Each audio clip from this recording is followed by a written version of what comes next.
intrigued what you were going to say there, but anyway, welcome, ladies and gents, to another album review. It's Dave, it's Duncan.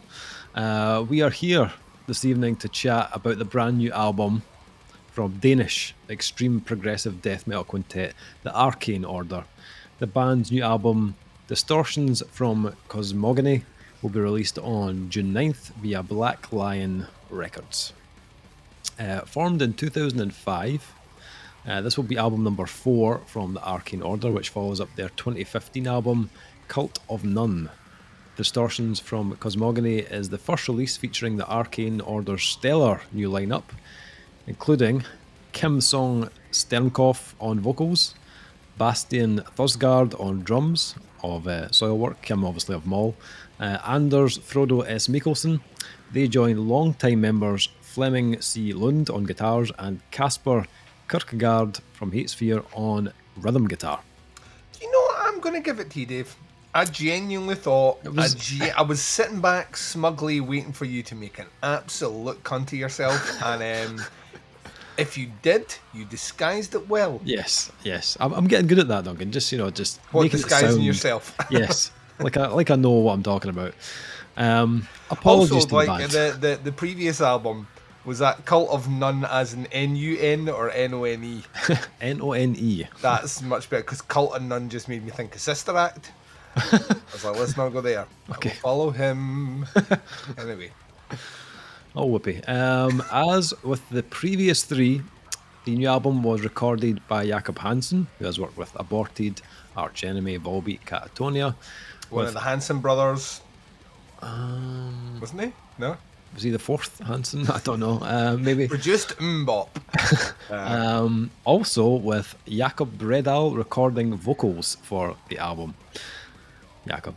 Yes. The result is a... I mean, that makes sense if you know.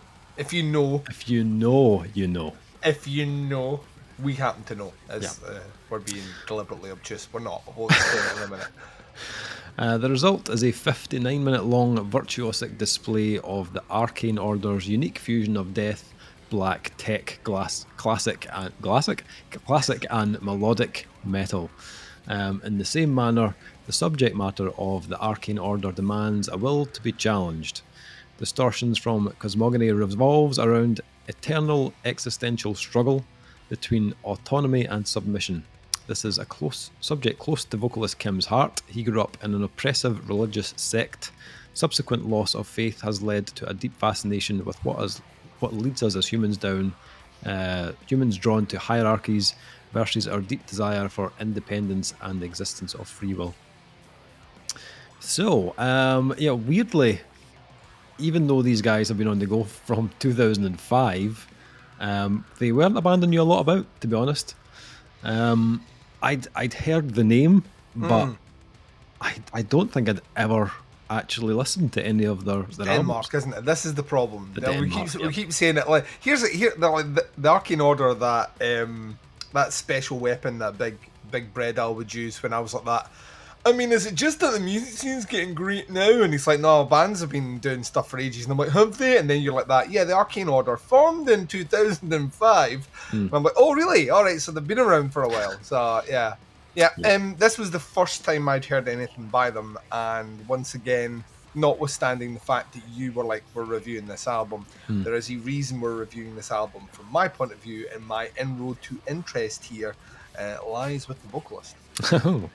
It was only when the vocalist Kim started posting about the album on Facebook that I kind of took a keen interest in what this band were all about. Where would people know Kim from, Dave? Well, Kim is also the vocalist of Mole, a Danish kind of black gaze band. Have we reviewed anything by Mole before? We may have reviewed the last album. We may have interviewed the band when they were in Glasgow. Did Diorama score well that year with us? I think it did all right. Yeah. So he mentioned a bit about this in the interview, either directly in the interview or off. I can't remember. Off air. Yeah. But he was very excited about this one, and I get excited when musicians are excited about the projects they're working on, because, you know, and it's not like you can tell fake enthusiasm when someone Yes. is telling you from a reputable source, like a Yeah. guy who clearly is very artistic and his approach to the music that he does from a vocal standpoint really throws everything he has into it. If he's telling you that this is one you need to watch out for, then guess what? Chances are it's going to be good. So. Yeah. Yeah, that was my inroad, but I Yeah. didn't do any research into the back catalogue, Dave. I know you sometimes do that, so I'll be curious as to how this ranks up against the Arcane Order's back catalogue.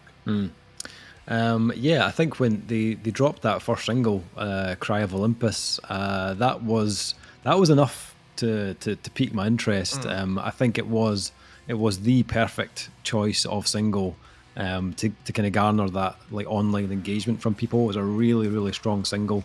Also, one of the shortest tracks on here at Yeah. 5 minutes in length. Yes, good single length. Yeah, I suppose like stylistically, this for me, I think that death metal is a foundation of this band's sound, but it's not a kind of like standard like meat and potatoes type death metal. You've got the band are kind of pulling in a whole kind of plethora of subgenres from that extreme side. And what I think you're kind of presented with on this album is a very grand and kind of majestic album that kind of tonally shifts between kind of brutality and a bit of melody as well. On the extreme side, you've got the blast beats in there. You've got the kind of the trem picking with the riffs that are kind of oozing a like almost a kind of blackened sound at times. Definitely. As much as they do a kind of technical, progressive kind of death metal as well. It's quite intricate, very layered, with this kind of huge kind of backdrop of orchestral and kind of string sounds. It definitely, like from the get go, it definitely packs a sonic punch. But what I liked was as heavy as it is, there's also a level of accessibility to this as well. And I think that part comes from the other side of the band's sound that's kind of packed with this melody and atmosphere and has a very epic, kind of grandiose feel. It has a kind of similar size to like a Septicflesh or even like a Behemoth, but not like within the same sound. I'd say like style or sound wise, they have more similarities to a band like Scarve, who are a band I really liked from back in the day, or even like a kind of Darkane as well. This has like speed and aggression throughout. It doesn't really hold back for a second, but they cleverly blend the two sides so well through the kind of use of like melodic lead work. There's lots of different keys and piano and obviously some flashes of melody in the vocals as well. So it never feels like it's too overpowering. As much as this like can feel like it's totally ripping your head off at times, it's very well weighted with opposite kind of ends of the heavy spectrum. For me, I did go back and listen to like some of their older stuff. David, I know. This sounds like the biggest sounding version of the Arcane Order to date. I listened to Cult of None and I listened to In the Wake of Collisions, which was I think the album before. And although they do have like a similar style and that kind of level of technicality is there, they don't quite reach the levels of grandeur that this album does. Part of that is in the production, which I'll come back to, but the other part is definitely in the arrangement of the songs and the kind of layers of synths and guitars that they've used in this album to make it feel so like vast. The orchestral sounds and the strings had just this huge weight to the tracks. But what I loved is even though there is a weight to them, they don't sit out right in front, right in your face. Like a lot of like, if you take like a kind of symphonic death metal type sound, those can be quite overpowering. These don't. They sit kind of just behind the guitars and the vocals, so it kind of adds this like this kind of wall of authority to the whole thing. Same with the strings; they kind of sweep in and out, adding a lot of nice uplifting moments to the sound, but they never dominate the mix either. You can still hear like every note being played by the guitars and the bass. And the guitar work on this is fantastic. Like from straight away, you'll hear that, you'll recognize that straight away, that the solos, the kind of melodic lead work, for me, that really elevated this album. But also, I really enjoyed the choice of melodic chords that they drop in amongst those kind of heavier moments. They really give the tracks a moment of kind of light in amongst these really dark tones. And it's kind of all the way through the album, even on the tracks that are like extremely venomous. There's a breakdown into this kind of clean moment on a blinding trust in chosen kings. And it's just so well done. It is awesome. Really nice shift in the track. It's almost got these like kind of 80s like retro synths behind it. There's some clean vocals, and it just makes the track feel huge. Almost, it kind of reminded me of like textures in that kind of way. It just kind of fills your headphones when you're listening to it. Obviously, one of the biggest changes on this release is the inclusion of Kim now on vocals for the Arcane Order. And I suppose, like, because we've been listening to what he's done before, you kind of get a feeling of what you think he's capable of. You know, from it's got a whole range that I didn't know he had. And see, when I heard that, I was like that. No, you're allowed to be really good at one. Yeah. Right?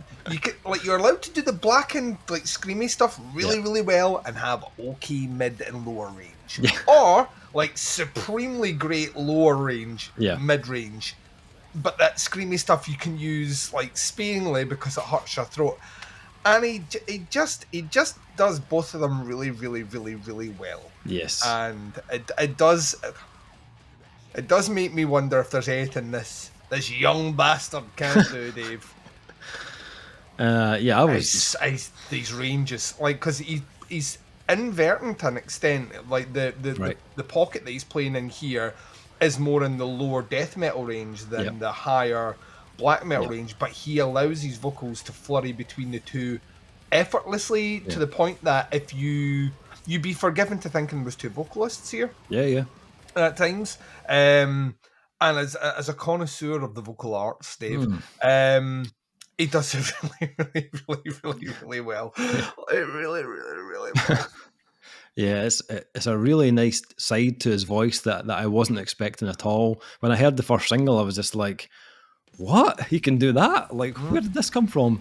Like, he's working a lot more in that kind of lower register on this album. The gutturals, the adds are just kind of deathly sounding. The tone is like, it's just awesome for this style. And he, as you say, he does it like it's nothing. Like, it's just so easy. It sounds very natural to him. But this album showed how kind of versatile a vocalist he really is. And like this album, you know, the many sides to his voice. He also shows he's got a really amazing range. Obviously, we'd heard bits of it on with Maul, but here he's going from right to the lows to those really kind of more blackened screams, and then he's also thrown in a bit of melody as well. But wherever he goes, he nails it with absolute perfection. The execution in the vocals is unbelievable, and it has feeling as well, which is something you don't often get in a lot of death metal albums. Yeah, it's something he brings over from Maul. When you listen to that, you do hear that every word on that is from the heart, from the soul, or from some dark pit somewhere on him. And it's authenticity, isn't it? It's authentic styled vocals, and you could be. I get incredibly wary when vocalists have a band that, you know, then they go off and do something else when you're like, are you doing that just because you're bored? Are you doing it because you actually have something to purge here? And a lot of what's being discussed on this wouldn't really sit in a Maul album, you know what I mean? So I think he's utilising what he has here, the space that he's given, for the best and most authentic reasons, which is, you know, to get something that's with him out in a fashion that doesn't feel cynical, rehearsed, or you know, or tired. It genuinely feels like this was the stars aligned, the moments like lined up perfectly to give him the opportunity to expel what it was he had. carrying around with him. So it's great. It really Yeah, is. it just like as a package, it's just all there. Like Yeah. a vocalist that can pull off every range and intensity with such kind of clarity, but also with that kind of feeling behind it is very impressive. Yeah. He manages to tap into something on every vocal performance really, and you can hear it on the last Mall album that we've reviewed, obviously, but it feels like it's coming from a place that is genuine, and that's very much all over this as well. It's a great performance from him on the album. The other side of it, obviously, that is pretty impressive is the production on this from Jakob Hansen.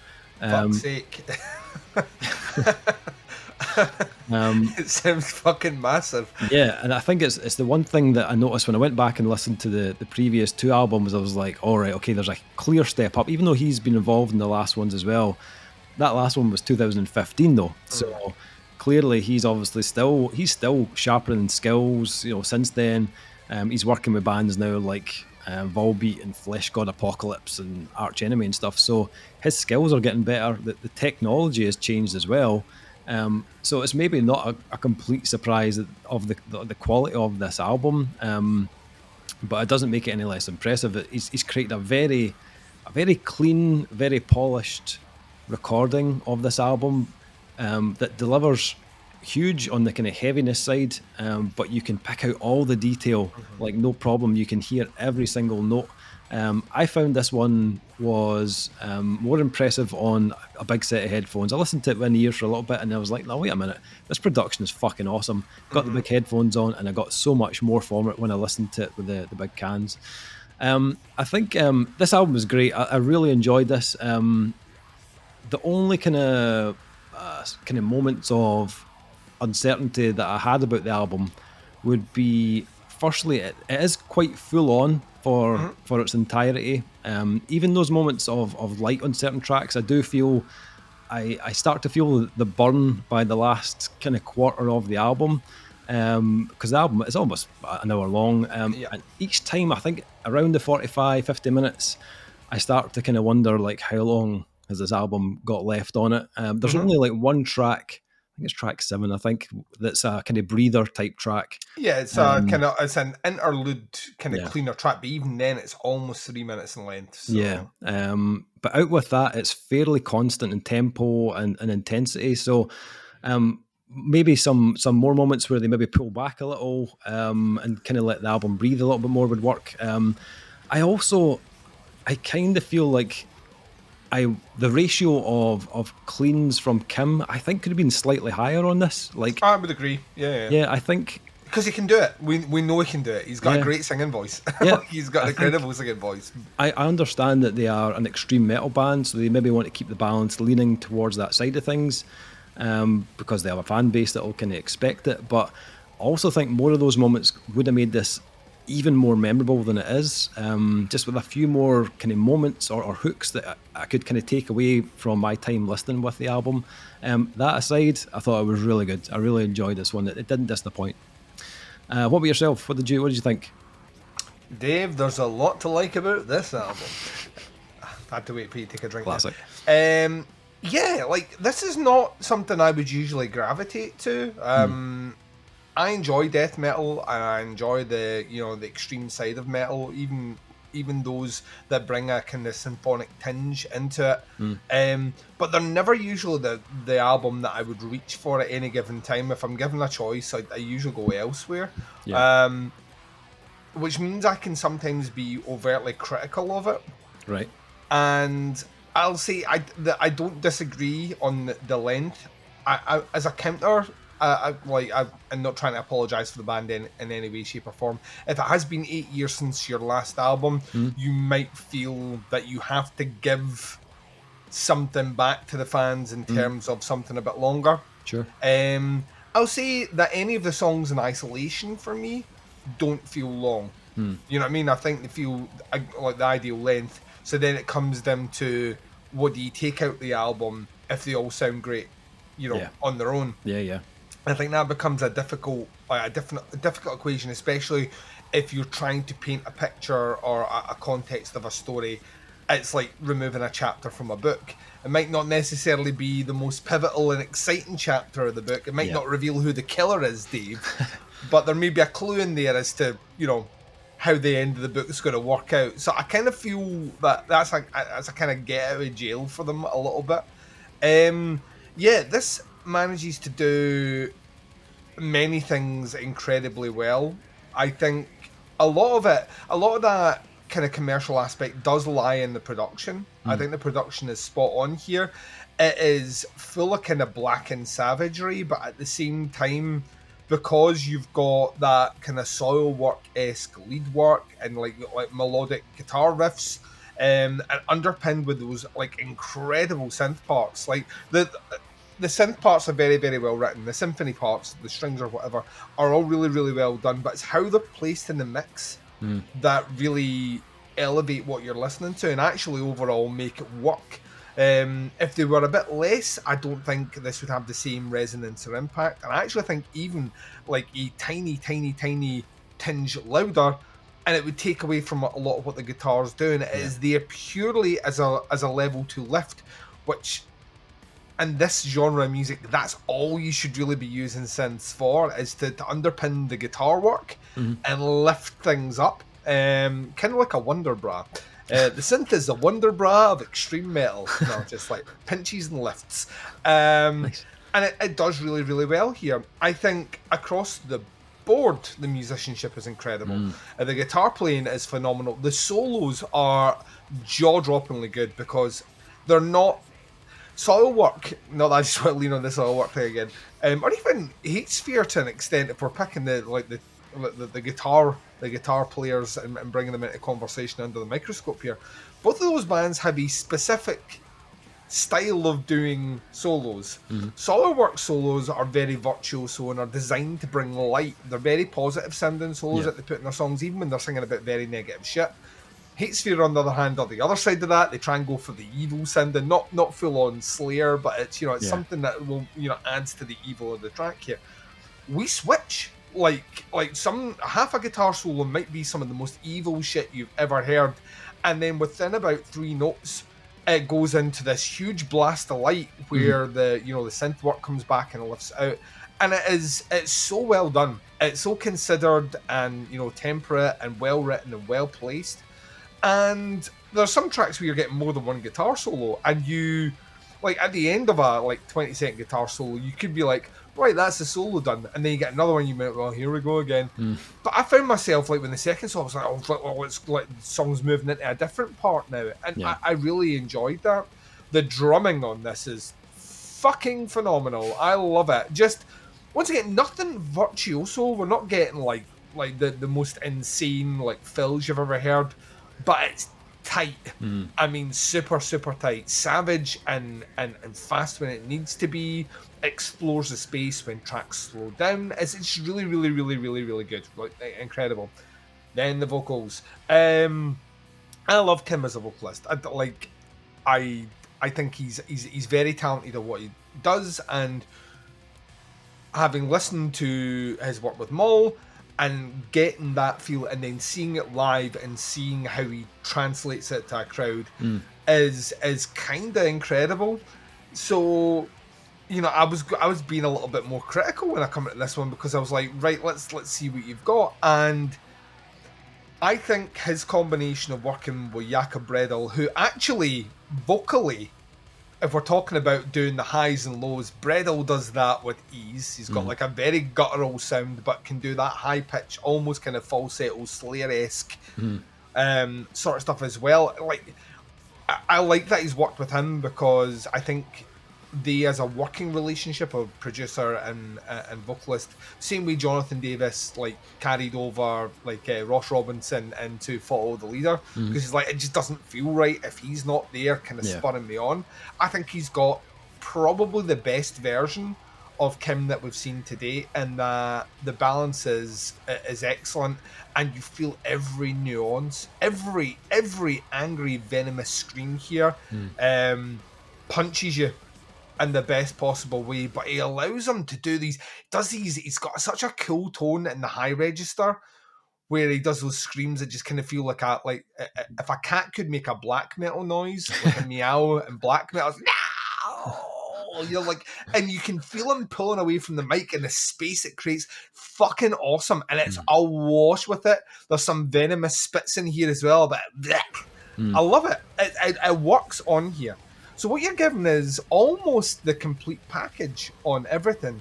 You're getting all the extremity you want. You're getting all the cool kind of melodic symphonic stuff.